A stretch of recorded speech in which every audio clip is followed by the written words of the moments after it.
Behold, it's Natalia. Let's go find some monkeys, shall we? Would you say sex is like riding a bicycle? Nothing gets me going like Christmas and wigs. Let's check out this show. I remember the first creature I beheld. He was a squirrel.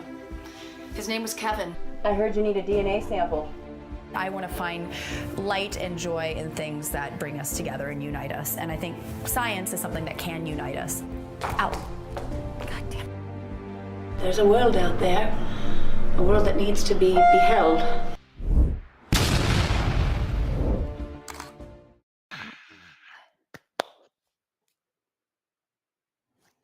Behold, hello everyone. It is your host, Natalia Reagan, biological anthropologist and comedian, and I am back with another episode of Survival of the Filthiest. And while I've been out of the country, the US has gotten way filthier.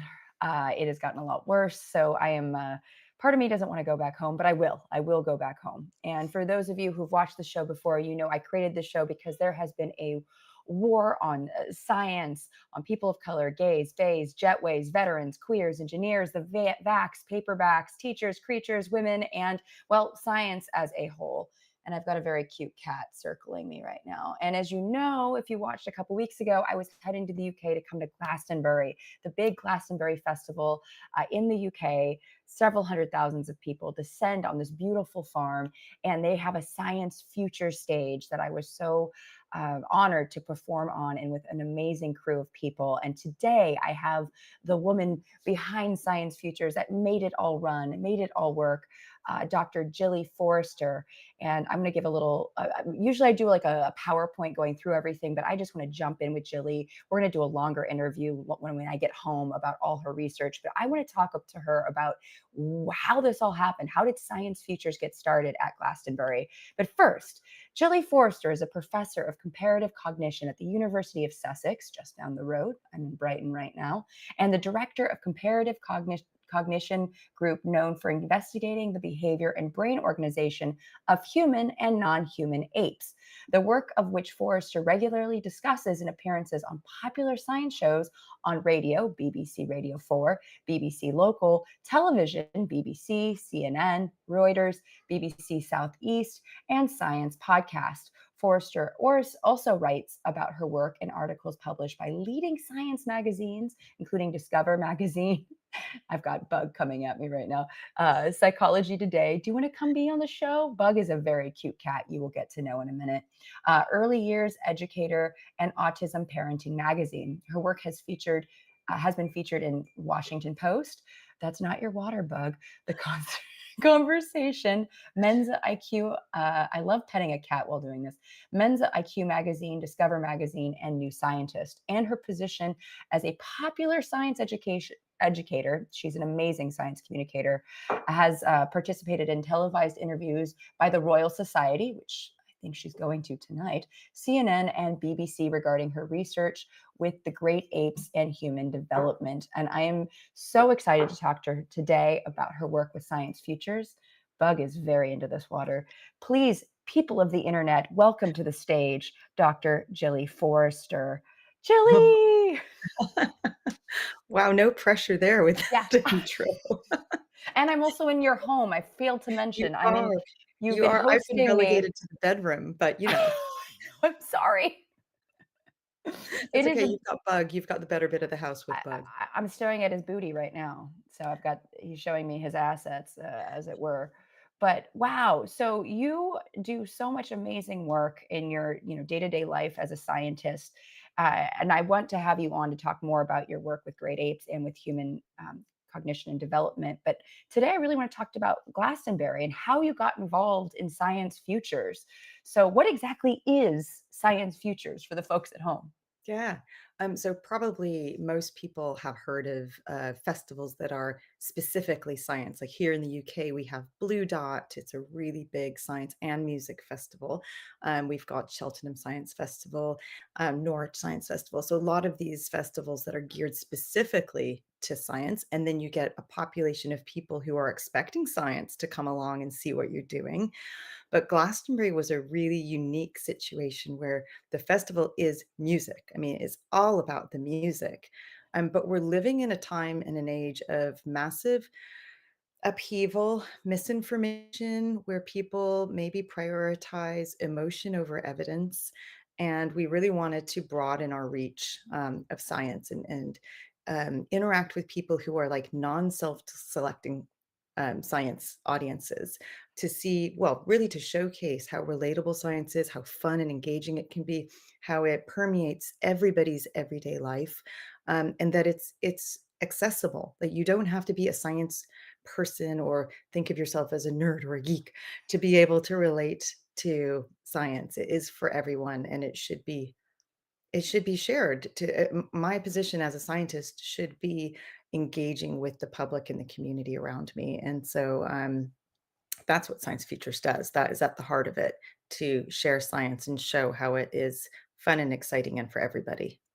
Oh my God. And it is cool to see the throngs of people who come through Science Futures who had no idea it existed. When did this become on your radar? When was the first year you came to Science Futures in Glastonbury? So I've been doing science communication for, I don't know, 6 years or 7 years, as an academic, and started doing festivals about 5 years ago. But I got involved with Science Futures in 2022, and that was actually its inaugural year. So it's very, very new. I got invited because someone dropped out of running a stall at the last minute. Went with a colleague of mine because I got invited because I had been doing science communication already. Soapbox Science, I'm not sure you have that in the States, but it is for women in STEM Oh, to have a cool. platform to share their science with the general public. And basically, you just go stand out here in Brighton on the seafront and do like 10-minute short talks and engage the public. So I did that for a couple of years, and somebody said, "Ooh, that person might be able to fill one of our stalls." I saw them speak. And so, of course, I jumped at the chance and took a good friend of mine who's also a neuroscientist and a clinical psychologist, Dr. Trudy Edgington. And we went out and we ran a fun interactive game that is not really a game. It's actually part of my research, but it is puzzles that I designed for great apes and children to look at problem solving skills, and learning more about how we're human. And the public just absolutely loved it. And the team enjoyed what we offered to the public. So they invited us back again, and I ran a bigger stall the next 2 years. And last year, my predecessor, she took a job in Germany and asked me to take over running the science area. So I went from small stall to big stall to running the area in a few short years. But along the way, I've roped in all my students, friends, colleagues, volunteers, and we've just brought together. I also inherited a fantastic team, and we've all come together to just collaborate. No one gets paid. We're all just there because we love science. We love sharing science. No, and it was a raging success this year. I can't imagine. I mean, you ran it like a tight ship. I didn't realize that this was, your first year. I knew that, that you had a predecessor, but I mean, it didn't feel like it was so seamless. You did such a good job making everybody feel at home, and but also, it just kept everything going like clockwork. I felt like everything was on time. It was pretty impressive. Now you brought baby Boogie to Glastonbury. Can you tell us a little bit about that? Sure, yeah. So again, like the puzzle boxes that I brought in the previous years, Baby Boogie is directly tied to research that I do with infants. It was developed for the Royal Society Summer Science Exhibition last year, and now it was on tour this year, which is great fun. But the research is looking at children at high and low risk for autism, from the very, very first days of life. Currently, the way we diagnose and screen, it's quite late. We wait until kids show a deficit in or a delay in their language and their communication skills. But I look at the way communication and language unfold over time from birth, and we now know that even the reflexive movements that we do from the first days of life, which is called writhing, it's that sort of like, it looks like you're boogieing. It looks like a little disco Oh. dance. And it looks chaotic and it looks really unpredictable.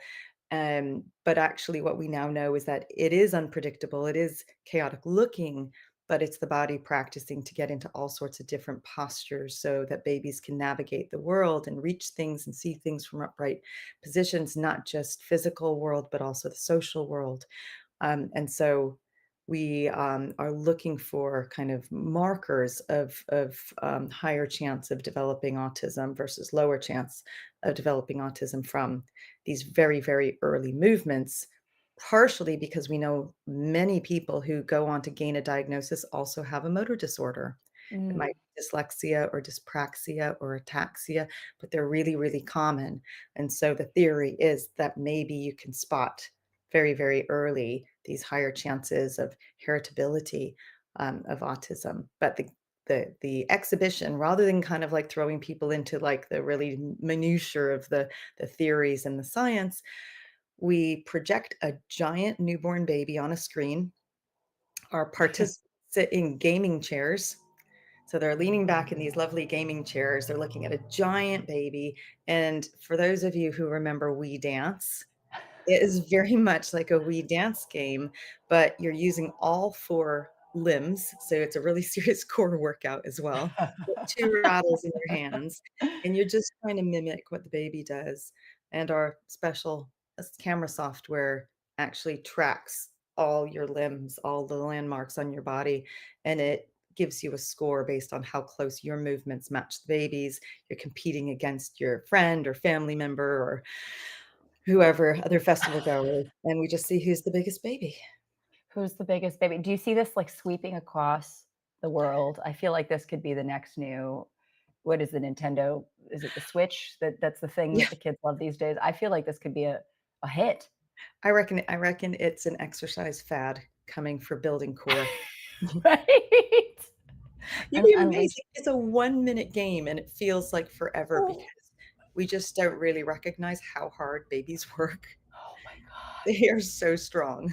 No wonder they're crying and hungry all the time, you know what I mean? Like, it's like CrossFit for little babies, just oh my goodness. Absolutely. Wow, it's a miracle that they don't have abs. It's all that adorable, cute 6 packs under that under that yeah, little exactly. My baby's got a six-pack. Oh my goodness. And you had I mean, I just loved, you had the stamps too that were so great. So, there was a lot of little things that you made sure that Science Futures had. They had these really fun stamps that had, baby boogie stamps that look like a little tattoo. It's the closest thing I'll ever have to a tattoo. And the different, you could build a skeleton and so on and so forth. Like really, Martini Frog, I believe, was a personal It was favorite. I'm not sure how thematically integrated that one was, but, Babies love martinis. you know, You never know. I don't know. That's a stretch. Don't don't hold me to that. Frogs probably love martinis. They probably love sitting in a martini glass.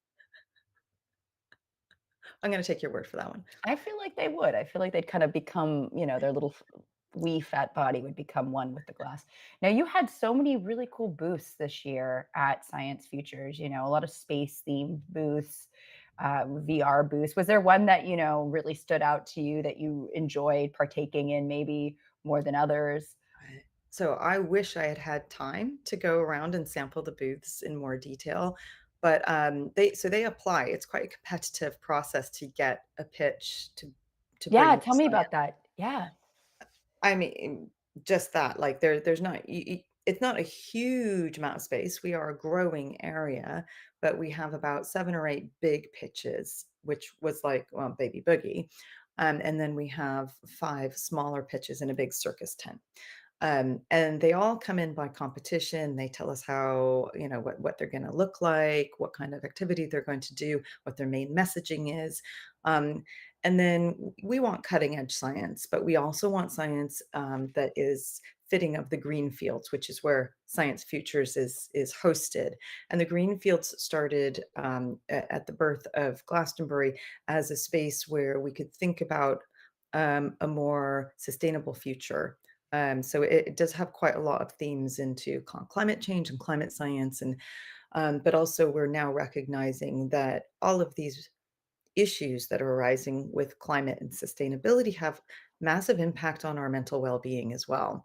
So some of our stalls also investigate mental health and mental well-being We also had lots of art that was contributed by some of our collaborators who actually didn't come and have a stall, but they sent us images and big kind of canvas posters to hang up. One of them, I think, was just really lovely to showcase their children's drawings about how climate change makes them feel. So it's a mental health in children project for the children who live in the countries that are most affected by climate change. So here in the UK, we talk about it a lot, but we're not going to be the ones who are hardest hit. In the coming years, there are other countries that will suffer far greater issues, and so I think bringing that into the forefront is really important. And they were really cool to see. They're engaging because they're kids' drawings, and they just stick out. But we had some VR stuff that also was about mental health and using VR as not like just go live in an alternate universe and escape current reality, but using it as an intervention, so a stress relief technique, and that was really cool. But we had the BBC Natural History Unit with us as well, and they show sneak peeks of their upcoming programs. Some of the more positive sides of the world today, and getting back in touch with nature. Um, we had a team from Bristol University who looks at brainwaves and how they change when you hear nature noises. They're called brainwaves in birdsong. They're amazing. Just there, yeah, everybody was fantastic. And I think the highlight of it is that right in the center of the area, we have a laboratory stage, which is where we also do performances. So we have a pack full stage of science comedy, as you will very well know, because you provided us with the most amazing acts on a Thank daily you. basis all throughout. So watch the space for some videos that we'll share in the coming weeks. That was so much Um, fun. but music, panels, discussions, demos, you name it, we offered it. Yeah, shout out to, I mean, Chris TT for bringing amazing music, and, Neil and Mike for making the sound go and also putting on great shows, and Robin Ince. I mean, it was jam, and Allie running also a very tight ship. My goodness, like it was such a wonderful Yeah, team at Science Futures, and, Deep Blue playing multiple sets. They were so, so lovely. Yeah, it was such an honor to be part of. It felt like a family, and it we felt, did. We did. And it was really, yeah, really and your whole lovely to have. family was there. Pardon? And your whole family was there too, My whole family. performing as Well, like well. I said, I rope everybody in for better or for worse. But I think, in the end, people who really enjoy sharing science and are passionate about it, they come back for more regardless of whether or not it's a paid work. They just really enjoy doing it. Like Robin, and he's Mhm. known for his work with Brian Cox and the Infinite Monkey Cage podcast, and BBC Radio 4 program. But he just, gives and gives with unconditional generosity, to profile and bring to light the important issues of today, science being one of them. So we had him almost every day on the stage, helping us either compare panels or doing his own sorts of skits and poetry readings. And we had this science extravaganza variety show on the Thursday night, which was 3 hours of 10-minute acts, which just went forever, but was so fun. Oh, it was so fun. And I mean, I just loved how he also, aside from science, was very invested in, progressive talks throughout the festival, like champion women's, rights and things of that sort. Mm. Like he always had some suggestion of a book to read or this or that. And we just wanted so badly to, I think, to help and be Yeah. of service, which is really wonderful when you see a performer at that level just be like, I'm here to help. And Yeah, also, it's unusual, isn't it? right? It's Yeah. very special. I want to get, Edie, can I give you a shout out? Oh, I think she's got her headphones on. Can I give you a shout out of your new song? What's it called? See It Through? Okay. I also want to give a shout out to Edie Forester. Do you go by Edie Forester on Spotify? Edie Blue. Edie Blue. Check out Edie Blue's new single, See It Through, because she also performed multiple times on the laboratory stage and was amazing and up and coming, gonna kick ass, continuing. So, of course, of course. Yeah, gotta give a shout out where shout out are due. Yeah, to also women and girls in science, which is part of the reason why I'm out there as well. And we had the Daphne Jackson Trust out there, Yeah, also in our Women in Science panel Katie. that we got you roped you into as well. Well, I was honored to be part of that because you all are very esteemed, established academics that I learned a lot about what you've gone through in that panel. I mean, Katy Perry at Glastonbury. Katy Perry at Glastonbury, Katy Perry, but not that Katy Perry. The So Daphne still Trust. bringing the Yeah. audience.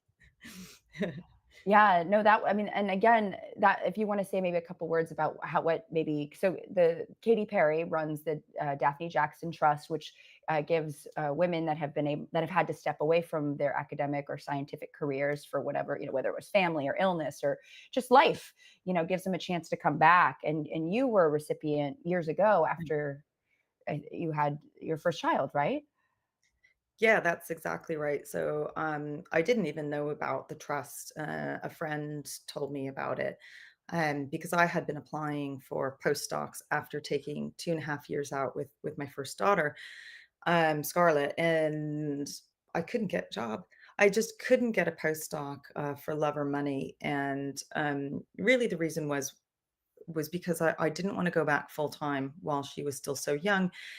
And even though there were many um, organizations or postdocs or universities that would say we endorse flexible working, you are also applying against and competing with other people who can work full time. And you're not going to get that. You're not going to get those jobs if somebody can work 70 hours a week and you can't.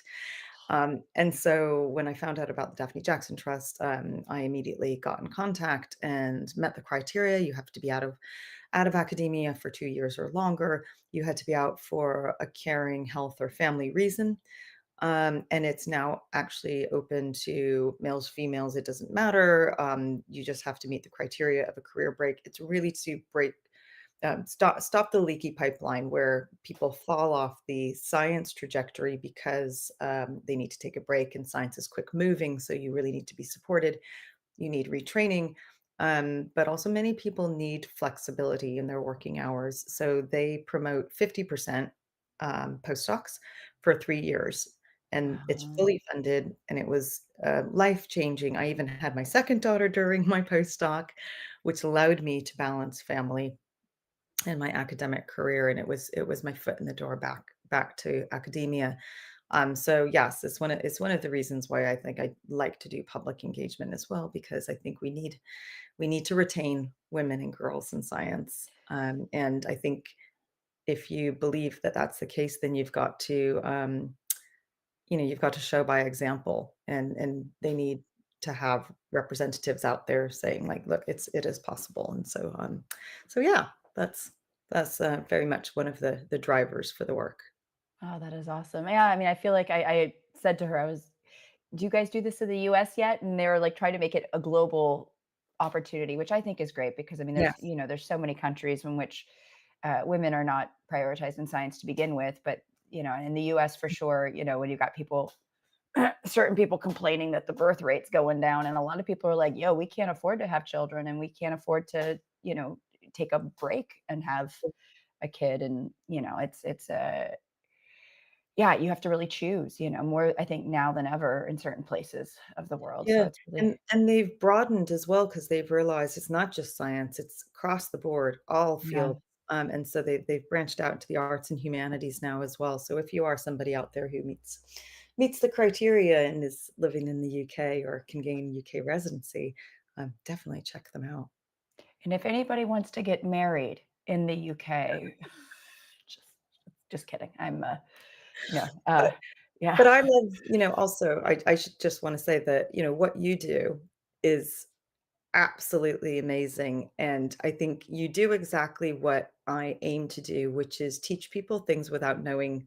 You're not ramming it down their throat, you are inviting people to engage, but you're not sorry, that no innuendos. The amount of penis slides in some of my talk, I did feel like I was ramming it down their throat, and they were like, "I don't want this anymore. No more whale, schlong, cetacean, salami. Yeah. But no, I Oh, know what you mean. you know what, yeah, you know what I mean. It's a different way of sharing information. You're not going up and giving a lecture. In fact, we do not allow people to lecture on our laboratory stage. It has to be an interactive. You have to engage with people and give them that firsthand experience, and that makes, I think that from my own perspective, I think that makes a massive difference. And I think I've shared this anecdote with you as well, that I have decided that I don't care anymore if I ever get that Nature paper publication, because I've come to the realization that if even if I do, it's going to be, maybe a handful of academics who read it. Maybe it gets a little bit of press and you get, I don't know, 100 people. That would be amazing if you get 100 people to read your Nature paper. But if you go up on that stage like you do, like I do, and like, Edie Yeah. Blue does, sharing her music, or Chris TT about science and the world and climate and sustainability, and keeping our science research going and active, um, you can reach thousands and thousands and thousands of people, right?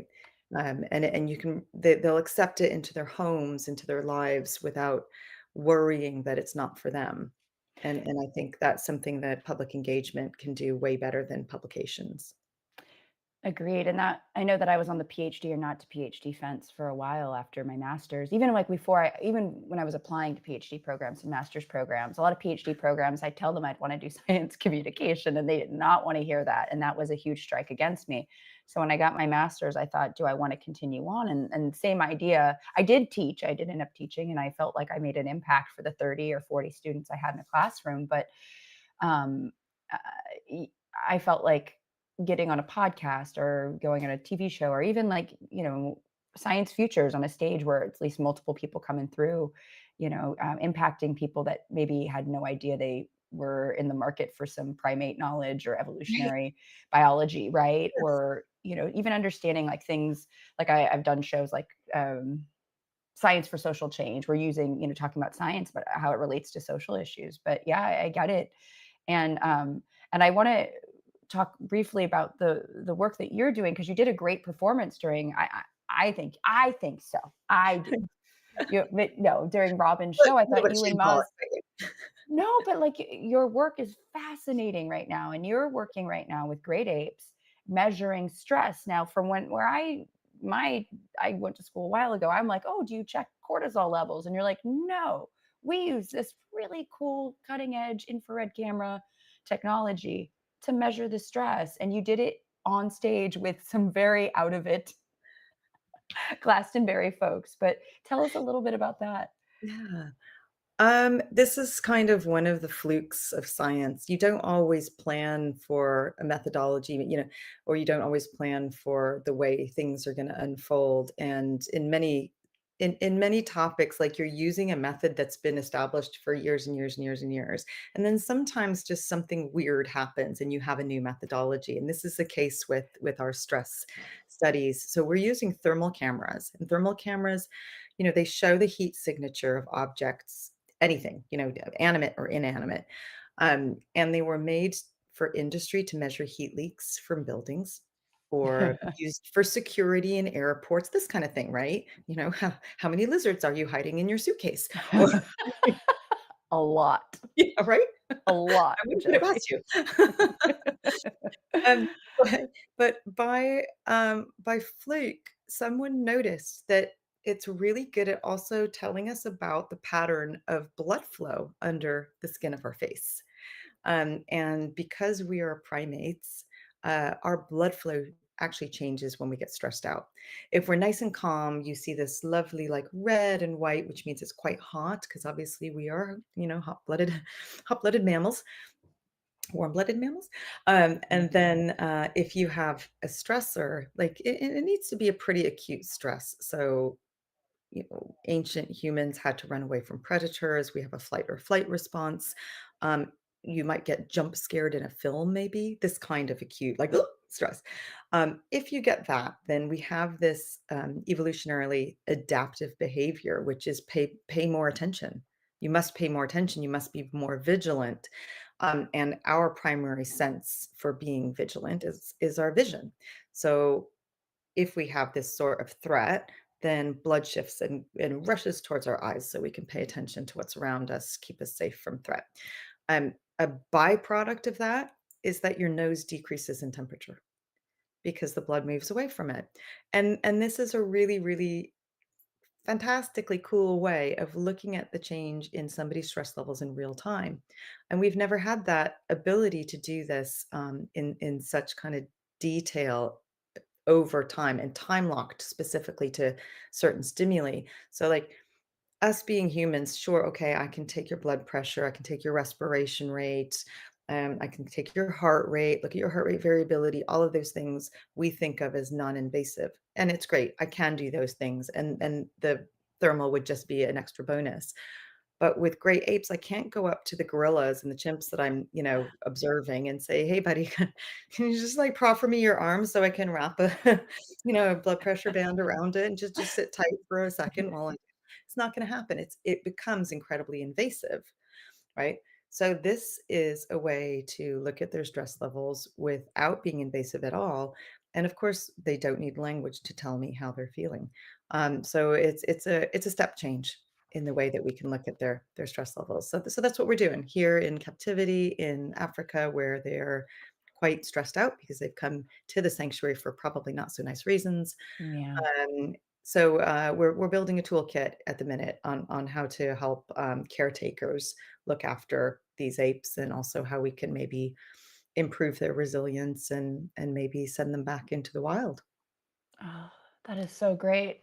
I mean, again, my great love when I was in my undergrad, I did my honors thesis on growers, gorillas, and wanting to work with great apes, and I just Mm, knowing all the stressors that they go through with human encroachment and deforestation and bushmeat and this and that. So yeah. I think that this is going to have huge, applications and for the future. But also, I just think of, I always joke, I don't know if my pug absorbs all my stress. If Raisin, I rely on her to get de-stressed, but is Yeah, she just like, oh, woman, now I need to, or he is there, tolerates. right? Is she's tall? And I feel like with those big bug eyes, I mean, she doesn't really have much of a nose, actually, now that I think about it. Now that I think this might not, I wonder if maybe We could try. we could try. There's only one way to find out. There's Uh, only one way to find out. Gosh, no, but this Did is you hear that, funding bodies? right. We need grant money to We need to to know track about the Raisin's stress levels. raisins, all the Frenchies, pugs, bulldogs. Oh god, those poor animals should not exist given the breeding and the inbreeding that they've gone through. But no, I think this is and also just humans. I mean, there's plenty of situations where maybe infants. Have you? Can you? Can you do it on the infants, or is that an IRB issue? And no, you absolutely can, and Okay. it is something that we are considering as next steps. Also, we, of course, have nonverbal populations of people with autism, Yeah. um, and even, verbal populations who are neurodivergent. We know that anxiety and stress, can be a really, comorbid or synchronous condition with those. So lots of people who have diagnoses also have anxiety diagnoses and depression diagnoses. And I think PTSD, OCD, all of these things that will increase your stress and arousal levels, and particularly in situations where you've got like maybe overwhelm or oversensitivity to light, to sound, Yeah. noise, to crowds, whatever it might be. This is potentially a really useful and powerful tool. I have ideas. I want to talk to you more. Good. I know where you live because I'm downstairs. You're downstairs. It's true. The call is coming from inside the house. No, it's so fascinating because again, I think that there's so many ways that this can be used to just understand, like you Mm, said. I mean, the nonverbal and a lot of people don't even want to be honest about how they're feeling, or don't even know how to verbalize how they feel because it's no, it's so true. So our first couple studies, which will be published very soon, hopefully this summer, actually show that there's not a very good association between how people say they're feeling and actually the response of their bodies. We're pretty disconnected. yeah. Pretty I'm disconnected. And so if maybe you can use it as a almost a feedback mechanism to say, that's what my body's doing at the minute. Okay, I need to take these steps. It's like a little lie detector test. Somebody asked me if we could use it for that, and I'm sure, people always want to use it for Oh, all sorts no. of nefarious reasons. I did have No. somebody come up to me at a festival recently where I was demoing it, and they said, "Oh, I work for this airline," I won't mention which one. Would I be able to use it to tell when somebody is actually taking time off because of real mental health issues and when they're just lying about their mental health issues to get time off of work? I just thought I'm not having this conversation. Wow. I'm gonna just like when you would a Homer Simpson into the bushes, like doo doo doo doo doo doo doo doo doo. Wow. That Yeah. is messed up. But also, yeah, that's a bottom line issue that I don't understand. I think people are too obsessed with that. I will say that I love the VR that we had at, so shout out to Zilla and Trudy Yeah, for their face wonderful, space. yeah, that was, yeah, face space was phenomenal. Yeah, And, I also was like, could the gorillas and chimps use this to chill out? I don't know how they would react to it not I to don't get this know. I don't off know. me. Yeah, I But I just mean, I wish there was a way, because it was very calming. And I know for me, I it didn't want was to stop. yeah, I mean, it forces you to disconnect with the world around you, doesn't it? And find some kind of, um, like the interoception, understanding how your body's feeling at the time and Yeah, using your focus on your own body to relax it. And it's yeah, something that we often fail to do in such a busy world, such kind of, rat race chaos all the time, and not just physically having to get around your day and get through the work day, but dealing with the amount of bombardment of information that's coming in all the time, and much of it which is coming from really unvetted sources that can stress us out. yeah. I mean, if you think about it, like evolutionarily speaking, I mean, obviously, our ancestors had a lot of stress in certain, but it was very specific. It was, I would dare I say, a smaller amount that was coming to, yeah, and like you said, vetted. Um, yeah, Yeah, oof, I definitely see a future in both your work and their work with what's stressing you out. How do we fix it? yeah. um, what's next for Science Futures? I know we have a fallow year coming up with Glastonbury, but I'm actually going to move my computer also to the desk because it's about to die, I think. So Oh, don't mind. This is exciting. it is Come, very exciting. come with me on a journey, folks. Let's dot. See, see my kitchen. Hide the kitchen. Move Oh, so you see. sorry. I'm gonna do this because I don't want to put Edie in the frame unless she wants to be in the frame. No, no, no, no. You're good. You're good. I can. Don't worry. You're fine. Oh no, You you're can see sure? the Okay. recycling She's and gonna stuff. go in the egg. Okay. She's Sorry. good. I just She's want in to be there. respectful of. Oh, she's egging it. I think. There we go. Okay. Cool. There's we have options. Look at this. The staircase is very cool. I'm gonna say. We should But yeah, explain that we are literally just back from Glastonbury, and about 20 people's things have been deposited into the house. including mine. So I am to be blamed for a lot of the chaos and disorder. Well, there's not really any disorder. It looks great, actually. You should see my place. Peter's seen my place. Peter has witnessed such. Okay, there we go. It's plugged in. But yeah, what's next up for Science Futures at Glastonbury?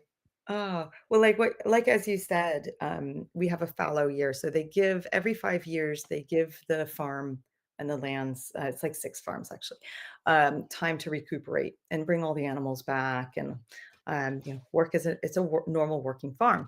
Um, so 2027 is the next one. We are looking to have a proper BBC program that's aired from our stage. We're going to try to get our commission. We're used to seeing the BBC pipe in all the music, but there's so much more going on at Glastonbury nowadays. Lots of comedy, cabaret, burlesque, Yeah. circus, talks, speakers forum, which is all about kind of the current politics. So we think that there's space and appetite for other stuff. So we're going to look to see if we can make that happen. But just in general, more collaborations, more stalls, meeting more people who enjoy sharing science. establishing ourselves there. We are very new, so that will be our 5th year in 2027, and hopefully looking to funders and universities to say, hey, this stuff is important. It's important that we give back to the community, to the general public, and share this stuff. It used to be that universities had an obligation. Like if you went off and got your master's, your job was basically to go back and teach your local communities about what you've learned. And we don't really do that anymore. We can often ignore our local communities. And so I think this is an opportunity to give back. But I think that our unis and our funders, even though it's difficult time economically, it should be something that's prioritized, not the bottom of the priority list. So I'll be advocating a lot for that, and roping in people like the Royal Society and the Daphne Jackson Trust and all of those, University of Sussex, and all the other unis that have collaborated with us. So that's next. But I'm also looking forward to a really fun year. I've got the BBC Horizon program called Secrets of the Brain airing in September, October. And if you like ape stuff, we've got a lot of my ape work in there. We've got the New Scientist Live show coming to London in October, and I'll be talking on stage for that and the Our Planet stage. Just yeah, lots of fun and exciting bits coming up. Of course, more research. I'm off to Sierra Leone and Uganda to work with my PhD students at sanctuaries and use collecting more data with our thermal technique. So I'll be So busy. cool. Be busy. Yeah, shout out to Maryanne or Moz, who she goes by either, who's working with you. I'm very excited about, her when we talked about her most recent trip and heading off to Sierra Leone. I mean, there's just so much excitement there from your students, and I can just tell they love working with you because you're just such a great mentor. You really do treat them like family, and that's very special. They're very good, and it's lovely. They're very collaborative, and they're adults, so it's just like we're a partnership, and it's great. Yeah. Oh, well, thank you so much. I know you've got a lot going on, so I don't want to eat up all your day because even though you are upstairs, I know that you're working and catching I'm up on all sad your work. Doug hasn't been able to show his face. Yeah, where's Bug? Yeah, Bug Edie to is, bring Bug out. where are you, Bug? Where did he go? Is he? I don't know. I took my glasses off. He's not. Bug, is that? Oh, hold on. I see him. Shall I come Hold down on. and join Yeah, you? come join me. I'm going to 'cause come and join you and get Bug. I see his ears. I see his Okay. ears in a second. Folks, we're going to hold up just so you can see Bug because it's worth it. We're pretty sure Bug is a cat. I'm not 100% sure. Bug also could be an alien creature. I love your entrance. This is very, very, oh wait, no, it's over here. Sorry, there we go. Oh, Bug, there he is. He's got giant ears. He's a Devon Rex. So he's a UK kitty. Oh wait, I want to go this way. There we go. There we go. Get him. You can go right. There we go. Show the people. Look at Bug. Look at his soft underbelly. He's such a good baby. Bug, you're such a good boy. Gilly, you're such a good girl. Gilly's the best cat mom. Seriously. Are you tired? I'll put you back to bed. He's I'm sorry. he's a drowsy kitty. He's a He's been drowsy stealing kitty. water He's a all drowsy day. kitty. Look at his little belly. Oh my God. He loves my feet, or my shoes, because they stink. Okay. Bye, Bug. Say goodbye to the internet. He's like keyboard cat. You could do a keyboard cat video with him.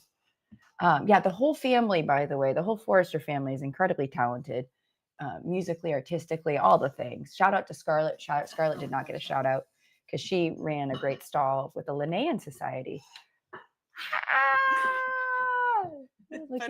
I know, right? I think, hold on, where's my, there we go. We can share that. Peter, can you hear both of us? I can. Hello. Yes, sweet. Okay. We could have done it like this the whole time. Yeah, we could have. It would have been harder because you would. I know and I always mess it up because of the mirroring. But and how can the people find you at home? Don't come to her house. That would be weird. Don't do what I did. You can find me on Wikipedia, Gillian Forrester. I have GillyForrester.com is a little media website. So if you want to see some videos of the past work we've done, and you can find me at the University of Sussex, where you can look up papers, publications, and things of that nature. And then my public engagement umbrella is called Me Human. So if you look at Me Human, you can see all of the kind of citizen science, and it needs a little updating because we've been busy. You have been busy, and the Me Human shirts were so great. Oh, they're cute, huh? Yeah. But yeah, the logos were made by Edie because she's such a good artist. She really is. All the sculptures too in here are Edie's, and they're freaking awesome. But yeah, I'm not difficult to find. So Okay. yeah. Find her in an appropriate way. And thank you so much for being on the show. Oh, it's my pleasure. Yay! I don't ever get to hug guests at the end of the show. Oh my God, that was so nice. Okay, cool. Well, folks, we're gonna do a longer one eventually when everything settles, because I want to know more about your journey, because your journey is fascinating. By the way, I didn't mention this. Gilly lived in not San Fernando Valley, but the Conejo Valley. No, Ventura County. Well, yeah, Ventura. Yeah, we were. Her high school was not far. She went to Westlake. I went to Chaminade. I know it. Yeah. Snobbenade is what the kids called it, because it was Catholic school. Yeah. I was the public Westlake High School. There was also like a private one in LA, wasn't there?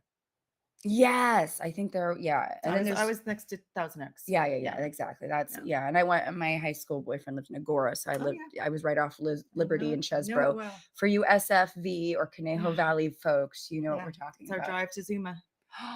Zuma is my favorite. Okay, God, folks. Old memories. I know, right? Well, you have to come back and visit. I know. That'll be.